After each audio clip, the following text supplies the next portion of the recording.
Welcome back to the Singletrack studio. I am Finn Melanson, joined by two friends, two colleagues, but one is here strictly in an athlete capacity. Leah Yingling, how are you doing today? I'm doing great. How are you guys? Doing good. We were commenting offline that there are some fashion statements being made today. The one that I agree with the most, I thought I loved Ryan's headband. I still do, but this jacket, can we talk about this jacket for a second? Yeah, this is probably my favorite article of clothing. So this is, I don't even know what to call it. I think it's like my wizard coat. La Parka. Yeah, La Parka. And we helped innovate and design it for further this year. And I mean, should I just stand? Yeah. And do a little. Yeah. So it's like head to toe. It's got a great hood. I think, Finn, you wore one of these at I Cocodona. stole this from my wife. Yeah. It's a great crew jacket, a great like aid station stop. I think it's going to be like what I'll be donning after I finish Western States. So just wearing it for good luck today. The zipper tech too. Oh right? yeah. We call it the Ripper Zipper, where you can just like completely break it up top and it opens up real fast. So you can like get out and get going real fast. Amazing. Yeah. Not for sale though, right? Like not for sale, okay. Unfortunately, but Okay. If there's enough crowd pushback that they want it. Yeah, Finn loved it Create so the much demand. that I think there's multiple photos of him at Cocodona aid stations wearing it. And in our Cat Nation chat. Yeah. I guess the first question that I have is, you are now a veteran of excellence at this race. So 2 top 10 finishes in consecutive years. This is your 3rd year coming back in that capacity. Every year there's excitement. Is there something specific about this year that you are excited about with the women's field? I feel like this is the deepest and strongest women's field we've ever seen at Western States. And I think I've said that for the last couple of years too. So I think that speaks to the caliber of women in ultra running right now, but how it's just exploding. It's incredible. And I think we're seeing a lot more professionalization with the training, the approach, how people are really dedicating themselves to this training block. So just excited to line up against a complete batch of professionals out there and give it one more go. Speaking of one more go, last year you said this was your last Western States, and here we are again. What drew you back to this 3rd Western States for you? Yeah, I shouldn't have said that last year. I mean, we all knew that you were just like blowing hot air out of your mouth. But Yeah, I think last year I saw what my potential was in terms of time on the course. And last year was a pretty picture perfect day in terms of conditions. I don't think I felt my best. So I think this is just one more round of truly a celebration, seeing what I can pull out of myself, telling myself and firmly believing that this will be my last time racing Western States, and seeing how that mentality will change my race tactics, and seeing, maybe if I race it a little bit differently, how deep can I dig? How much can I get out of myself? Just curiosity. Last year, correct me if I'm wrong, but was it 45 minutes faster than year Yeah, one? Roughly 45. So you had to run 45 minutes faster, sub 18 to stay in the top 10. Do you think that this year there's going to be another requirement to go like 15, 20, 30? Like, how are you thinking about what you have to do to stay in that zone? That's a great question, because I would have never fathomed that running sub 18 would be a 9th place finish last year. I think that was a win. Yeah, exactly. And when I finished the race, I think I commented to somebody that I've never been so proud of a 9th place finish in my life, because of just the women in front. Like, nobody died at all. It was just complete. Everybody kept composure, kept it together. And that was shocking, but it's also extremely inspiring. I think what we saw last year was the snow was able to slow us down a good bit in the first 50K, which I think actually kept people pretty under control early on. So they had a lot to give later on. And one of the races I was just reflecting on this morning was Esther Chilog's race last year. Like, she and I ran the first 50K almost entirely together. And then from Robinson Flat, she just took off and ran, I think, 3rd fastest time in history, maybe 4th fastest time in history on the course. So she did 5:47 into Robinson Flat. And then I guarantee that Robinson Flat to the finish time is the fastest of anybody. And that's wild. That's wild that you can run that conservatively time-wise and come out with a low 17 time in Western States. So inspiring. Yeah, and I mean, if you just run it back from Robinson to the finish, but then now there's just no snow in the high country, you might get just like 15 minutes for free right there. I think so, but I also wonder how much the snow like kept people in control and like lower heart rates last year who might have blasted that first 50K otherwise. So I think there will be slightly more carnage this year. I heard you say maybe new race tactics this year. Talk about that. Yeah. I think historically I've been the first year I ran Western States. I think I rolled into Robinson Flat, probably right around 20th woman. Last year, I think I was just outside the top 10, around like 11 to 13th. And I swear both of my races now have played out almost identically, where I'm moving up into the top 10 right at the river, which is perfectly timed to not be in any live stream coverage. So I'm just elusive. So I think I've moved into 10th place right around the river for the last 2 years. And I think in order to compete for a podium spot, you just can't be in 10th place at the river. You got to be higher. So that's the goal. Be higher. Compete for that podium spot. That's your words, not mine. I would love to chat a little bit about kind of your training blocks leading up to Western States, because it has very much been the opposite of like wash, rinse, repeat. Your lead ups to the race have been wildly different, still yielded great results. What has this year looked like, and how has it been different from previous years? It's been extremely different from previous years. The first year I ran Western States, that was 2022 when I got a golden ticket at Canyons 100K. I was just a serial racer that year. I did Bandera, missed a golden ticket by one spot, did like Gorge, Trans Gran Canaria, Rufa, something else in there. Canyons, and then Western States. So I just raced a ton. And I think racing is great training. And I think it helps you be prepared for a lot of the things you'll experience on race day. So I felt really ready in that capacity to like race. And then last year was more of that historic build that most people would have done, in the 2010s for Western States, like a 50K, a 50 miler, a 100 miler. And it felt pretty calculated in that respect. This year was a 6-day event, and then a 50 miler, like maybe 6 weeks after that, and then Western States coming up here. And I think it's been just drastically different. Running a multi-day event was never something I really had on my bingo card, but we did it. It was fun. It was really interesting to glean a lot of learnings coming out of it. I think I took recovery pretty seriously after that, and I've been feeling really good. I think this is the best I've felt in a Western States build, which is odd. I would have never thought I'd be telling you guys that, but I think there was something to just like my recovery from that and being able to hop back into like a nice solid block for myself. A lot of people were concerned about further and like, will these women ever run again? But yeah, as you said, like listening to your body, taking the recovery seriously. I feel like there was a lot of learnings that came from further that are actually applicable to Western States. Care to share any insights from a 6-day race and how you can apply that to Western States? Yeah, let me think about that. I think I love topical cooling, period.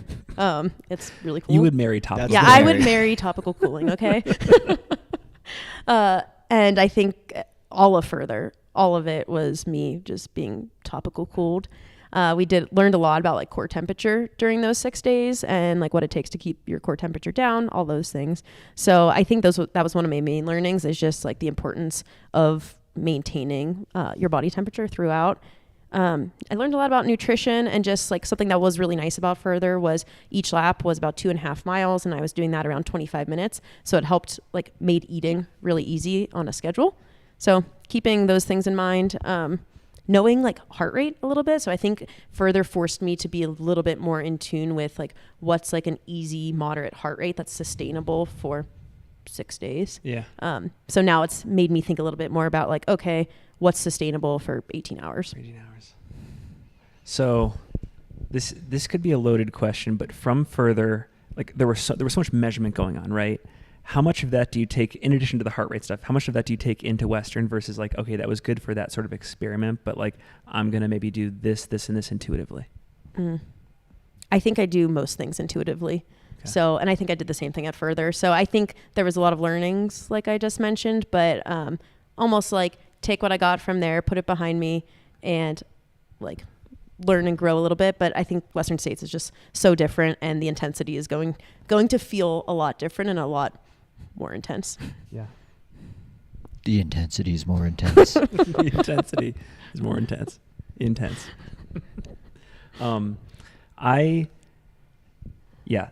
this is a self-serving question because I am coming off a 200-mile or a multi-day effort, and I'm thinking about bouncing into my next race. You're saying you're in great condition right now, which I can tell. Like I ran with you the other day up at Scout Mountain. You're in incredible shape. What do you credit the bounce back to from Further and being ready for this race in time? I spent about 10 days just being truly horizontal. Yeah. And I think it's really easy to feel like you need to get back into training immediately after a big event like that. Not immediately, but like soon when you've got something on the calendar.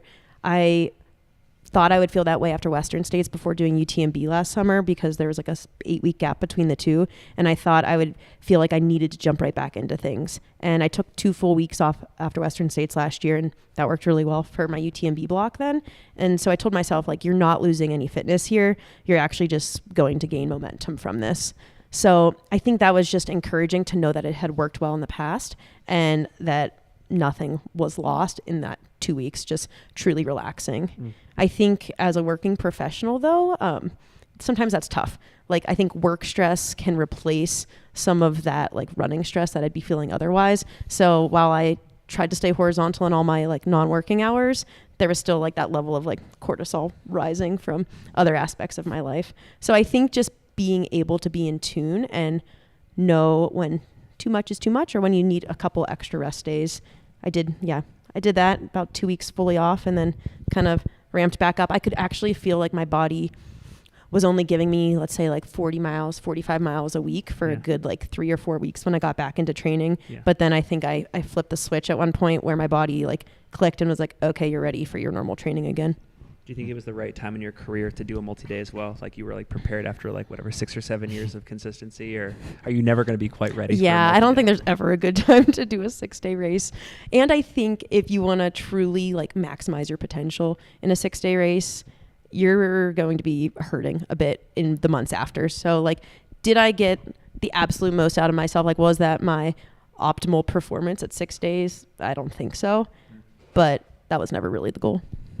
Got it. Two-part question from about Further, but it's in relation to Western States. Do you think you gained anything in the way of physical fitness from Further? Yeah. And same question for mental fitness and how you can take that into Western States. Yes. Both of those, yes.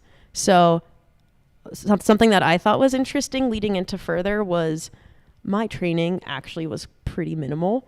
Like I remember I was like taking a shower one of the weeks after Further, and I had glanced at my Strava like right before, and I commented to Mike, I was like, Mike, I don't think I trained for Further. And he said, I know. So I think in the couple weeks, it was just like a mixture of like life and work and things like that, where I was just maintaining this like 40 miles a week type of vibe. And Further was like early March, and I think in that 6 days I had accomplished 400 miles at Further, and up until that point in the year I had run like 440 miles. So I ultimately doubled my yearly mileage in that week. And while I wouldn't recommend doing that, I actually do think that was like this like high volume stimulus of sorts that I normally don't get. Like I'm a big preacher of low mileage training. It works for me, works for my lifestyle. It keeps me enjoying it. But I actually do think that was like this physical endurance stimulus of sorts that I wouldn't have gotten any other way. Have you ever considered hiding the week of Further on Strava so it doesn't mess up the rest of your little blue lines across it? Because like your training has looked great, you know, last few months leading up to Western States, but when you look at it on a computer, it looks like you've been running like 6 steps a week, but it's really just because the scale's all off. They don't talk about this, the Strava aesthetic that gets affected by 200 plus mile. Yeah, I think races. like Caleb, after I did Further, he's like, Leah, you're never going to recover from this. And it was just the terrible Strava graph. And I was like, I know it's going to take me like a good 6 months to a year to really get out of that blip on the Strava map. It's sad. So like mentally, I know there was a lot of like things that you learned mentally about yourself and your racing from further.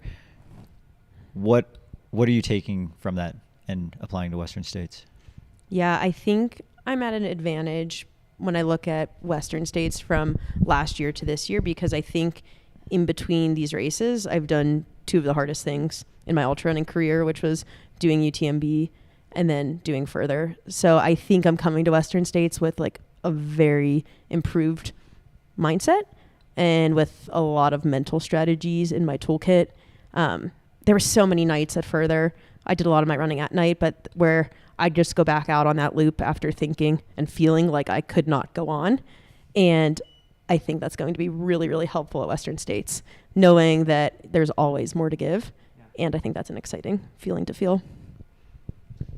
We've talked about maybe changing strategies for you this year, and Brett and I are going to do a segment tomorrow in our like general predictions episode about Rookie of the Year. So I'm kind of thinking about incoming female competitors. It's their first go at Western States. A lot of potential, but a lot of unknowns too. Would you, to get the best out of yourself, is there like a general piece of advice you would give like rookies to this field about how to approach the race, or do you have strong thoughts there, or do you feel like it's kind of like case by case basis? Sprint up the escarpment. Yeah, sprint up the escarpment. I think it depends what the goal is. Like, I've thought a lot about how you approach this race, if you want to win it, if you want a podium, if you want to get top 10. So I think the approach would be different for all of those feelings and goals. Like, I think if you want to get top 10, the goal is to just run conservative and pick up the pace, pick up the carnage later in the race, similar to like what I've done, especially my first year at Western States. I think if your goal is to podium, you need to be in that mix early on. If your goal is to win, you need to be out there. We've got a couple fun questions in the chat. Richard Wilson says, is that heat training? I think he's referring to the Snuggie. Well, what people don't realize is that it's actually 95 degrees in the studio right now. That's why Finn and I are both in t-shirts and don't look super comfortable. So 95 degrees plus the Lulu Snuggie. Yeah, Leah's heat training. I do have sweaty palms, so maybe it is heat training. How about fueling this race? Can you talk about fueling strategy? Is it the same as previous years? Yeah, unfortunately for Mike, my biggest learnings this year have been from his recent unfortunate failure at the Scout 100. So he was taking on Scout 100 probably about 3 weeks ago now, and it was a really hot day. It was like 95 degrees, and he had practiced in some training races with like 90 grams of carb an hour. Like, that worked well in the races, but I think it's really tough to train specifically for nutrition for a hot 100 miler. So I think what I've done the last couple years here has worked extremely well.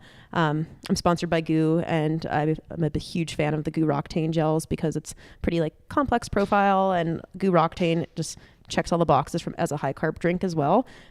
It's like I've just been working through my spreadsheet for the last couple hours, and I'm like just copy and pasting from the last 2 years, because I've finished Western States both years telling my crew like nothing went wrong today. So I'm hoping I can have another one of those days. So I've seen your spreadsheets, and you've always been very split oriented. Do you have splits like that for this year? Are you taking inspiration from any previous races, or is that going to be more feel out the field this year? What's that looking like? Yeah. So my first year at Western States, I ran 5 hours, 47 minutes to Robinson Flat, running extremely conservative. And then last year, I wasn't sure what the snow would give us, and I rolled into Robinson Flat at 5 hours, 47 minutes. Wow. I'm hoping to run into Robinson Flat a little bit faster than that this year, given the conditions. 5:46. Yeah, 5:46.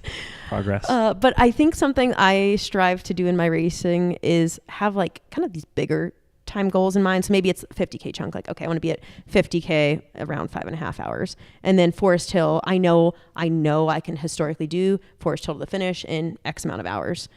For me, one of the splits I love is River to the finish. I think I've done it in like 4 hours flat the last 2 years. And a goal of mine is to definitely do that section faster this year. I mean, what you said about Esther running with you to Robinson last year and then having that close, I mean, you could theoretically still run 5:47 and have like a 17:15 finish. I know. And I think that's a really inspiring way to think about the race and to give you confidence in running conservatively and not feel like the race gets away from you. So I think that will be something that I'm reminding myself a lot of this year. Oh, it would not be a Western States Week 2024 episode if we didn't mention Cocodona. Jilsey asks, is the further experience making her think of longer races like Cocodona? Yeah, Thank you so much. What do you think about Cocodona? What do you think about Cocodona? Speaking of Western States. Jilsey, I will challenge you to pull up my Ultra sign up, and you will see that I am signed up for the Cocodona 250 in 2025. Boom. Boom. There it is. Your crew and pacer situation, the team's looking a little bit different this year because Mike is going to be out on photo assignment. Who do you have supporting you this year at the race? Yeah, as the old adage goes, you shouldn't, if it's not broke, don't fix it. Is that what it says? Yeah. Okay. Yeah. I would recommend fixing it if it's broken. Yeah. So if it's not broken, if it's not broke, don't fix it. And there was nothing broke about my prior crew, but my crew is looking pretty drastically different this year for a variety of reasons. It's tough to ask people to travel far and wide for you and spend lots of money on flights and rental cars. And my husband's got some big professional goals and some photo gigs out there, so I'm unfortunately losing him as my crew chief this year. But I've got a pretty solid group of Bay Area friends that'll be out there supporting me. So unfortunately for like all the fans of the sport, Matt Seidel will not be donning a banana costume. He will be he'll be crewing me and supporting me. And he broke the news to me the other day that he would not be in his banana suit. So sad, Matt. But then we've got Matt Mitchell, who's paced me from the river to the finish the last 2 years. He's on assignment again. Well, I guess river to Pointed Rocks. And then David Lamb will be crewing me as well. And then my college best friend and her husband will be supporting as well. Awesome. Okay. Okay. This is I saw this at Canyons 2022. I was very impressed. Mike getting up like 2 hours before you woke up to make breakfast. What is your breakfast routine? Oh, it changes. Like I'm one of those people, like my dinner is always consistent the night before the race, but my breakfast is whatever Mike cooks for me that morning usually. Okay. So, and I was realizing at Scout it's when like I was avocado toast. It looked really good. Yeah, he's done avocado toast with eggs for me. That's a little much for the morning. So I think like I'll probably go more towards oatmeal this year. But I was realizing at Scout, like Mike was waking up, making himself his own breakfast, like doing all these things for himself. And I'm like laying in bed, like, where's my cup of coffee? Where's my coffee? Yeah. So Mike is the ultimate partner when it comes to supporting me. And I think I need to step up my game. All right. I got to see if I can read this question correctly. AZ Ultra asks, can we get a top 3 lessons learned from the spreadsheet guru? I'm guessing you are the guru. I've gone the detailed spreadsheet route twice, once with great success and once with total failure. So maybe the question is like, how much do you trust the data? Yeah, I think if there's a race with a lot of historical data and you know yourself well, spreadsheets can work great. And I think sometimes a mistake people can make is having this assumption like I'm going to have my absolute best day and here's my time splits for that. I think being realistic and knowing yourself is really helpful. So I think when I entered Western States 2 years ago, I told Mike as I was lining up at the start, like I think I can run 18:30 today, and I ran 18:32.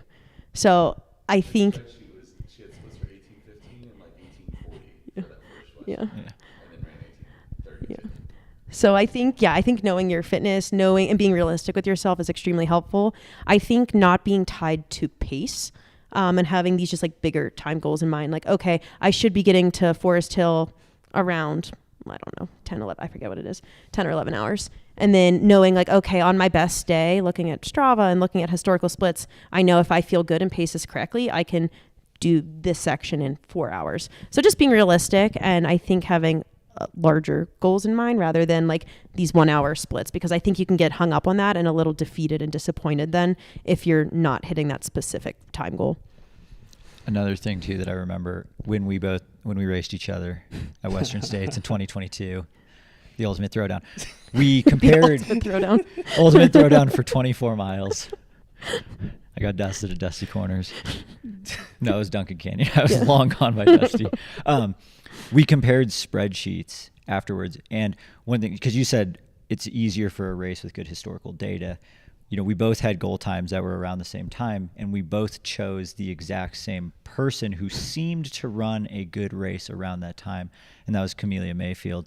So, like, one part that helps with the splits and, like, get things going is to, like, find someone who ran the race in a time you want to run that did it in a very smart way. And it's very easy to do at a race like Western States when you can, like, literally look at all the splits and see how someone moved up. Yes. From start to finish. Yeah, and that's something I like to look at is just like, did they run this smart?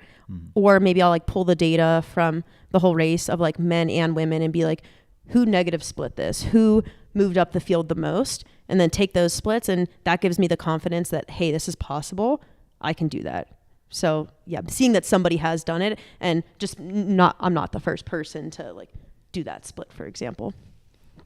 I like what you said earlier about in year one at this race, you sort of said to yourself 1830 and you basically ran 1830. Are you able to share the number that you've been telling yourself the last couple of days or weeks? Yeah, I think for myself, given any condition, I can be given any conditions on this course. It can be 100 degrees, it could be snowy. I think I can run under 18 hours. I think on a clear weather year, like 1730 is what I would be targeting. So I know with confidence that I can run under 18, and it's just about executing at this point. Awesome. Any other questions? I mean, well, try not to go like down the like long run archives, like race preview. Like, there's I mean, well, we could talk all day about yeah, the race. we can't. We don't want to inadvertently all drag day. Leah into a women's preview But episode. yeah, Hey, I'm here we're for trying it. to keep this. We're trying to keep this about you, about your race. We're excited to see you out there. We'll be commentating.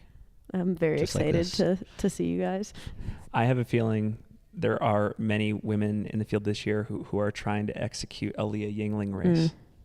Yeah, something I've done going up the escarpment at least last year is like, I don't know. I think I can be top 10. I know how to run a top 10 time here, and it might be easy to like find me and stick with me. I think going up the escarpment last year, I was like trying to tuck in a little bit and like maybe nobody can find me. I don't think it worked. You could wear the parka up the escarpment. Yeah, I'm definitely identifiable in this thing. This originally Ryan had won the day with the headband. It's still great, but I think currently this is the fashion choice of the day, maybe even the week. Leah, it's been a pleasure to have you on the show. Quick thank you before we go to our sponsor, Brooks, for making this entire week possible. Check out the Cascadia 18 shoe dropping in early July. Check out the High Point clothing collection. Check out Scott Jurek. Here we have Scott coming in studio on Friday. Stoked about that. We have Cole Watson out of focus. He's coming in Thursday. Thank you so much, Brooks. Thanks again, Leah. Thanks, you guys.